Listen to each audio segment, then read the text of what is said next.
It doesn't matter how perfect your resume is. It doesn't matter how good you are at your job. If you make the following 5 mistakes, even one of them, you will not get the job. I've been in recruiting for 15 years, and these are some of the most common mistakes candidates make. Let's go. Now, the first one is rambling or talking too much.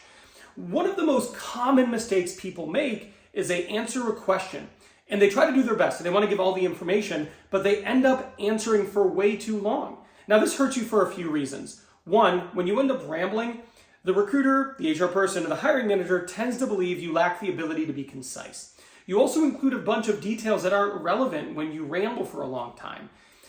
Another thing that happens is if you talk for too long and you do this for multiple answers, you end up not getting to cover every single thing that they were hoping to cover during the interview. For example, if you've got a half-hour interview, but instead of taking like a minute to answer a question, you're taking 4 or 5 minutes for the first 3 questions they're asking you. Before you know it, half the interview is done and you've barely covered any ground and they think you lack the ability to be concise. Another incredibly common mistake is just not knowing enough about the company. When I was a corporate recruiter, one of the things I would always ask people is, what do you know about my organization? And oftentimes I would hear silence. It was like all of a sudden that blanked them. And this is actually more common today than it was 5 years ago. And the reason is AI auto-appliers exist.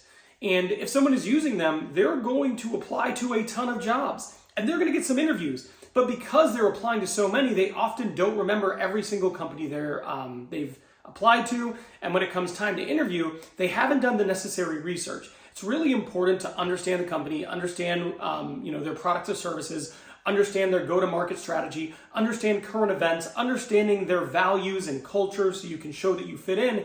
And as a candidate, it's really important you're able to demonstrate that you're going to be able to solve the problems they're going to have you deal with in your role. But if you don't know anything about the company, it's going to be hard to do any of that. By the way, one of the mistakes people make is they're not actually ready for the interview. They forget to do something prior to the interview that is like a must-do thing. And it's why I made my pre-interview checklist. It is free. If you go down to the pinned comment and click that, you can get my free pre-interview checklist just to make sure you do the things you need to prior to the interview. Another big mistake people make is they don't have a good answer for tell me about yourself, right? And the reason I specifically have this question, because there's a lot of questions people don't have a good answer for, is this is one of the most common questions ever. Like 95% of your interviews are going to start with, tell me about yourself. And if you're not able to answer that, well, you're going to have a really hard time nailing the interview, because recruiters, hiring managers, HR professionals, they put a disproportionate amount of weight on the first 3 minutes of an interview and the last 3 minutes of an interview. So if you make a mistake early on, it's going to be hard to recover. By the way, if you're finding value in this video, hit that like button. It helps the channel a lot. Another huge mistake that people make all the time is negativity. If you are negative about a past employer, a past team, or a past boss, they're going to see it as a massive red flag. Even if you're entirely justified in your opinion and you feel like, well, everything I said is true.